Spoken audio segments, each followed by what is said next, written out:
If you struggle with losing weight, maybe you should stop drinking calories. So if you are wondering why, please watch this video. Okay, so for the better result with weight loss, it is better to stop drinking your calories.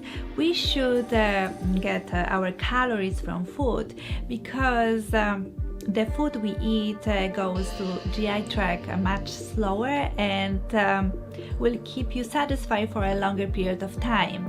So, for example, consider a breakfast of a smoothie compared with scrambled eggs and a crunchy, crispy bacon. The drink, the smoothie, goes down easily and fast, while eggs and bacon require chewing. Because the eggs and bacon take longer to eat, it should satisfy you for longer. I am not saying that the smoothie is bad for you, especially the one packed with satisfying ingredients like protein and healthy fats.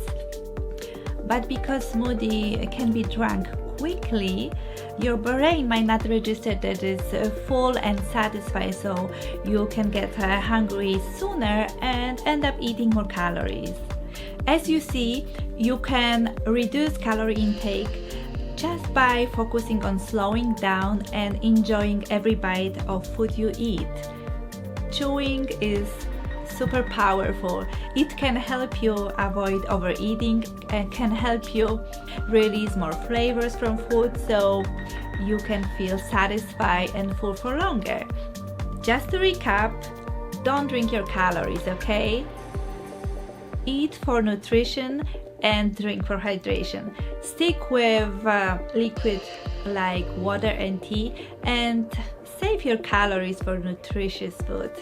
Thank you so much for watching. If you like this video and you find it educational and beneficial, please click like and share with friends and your family. So thank you, and see you in the next one. Bye.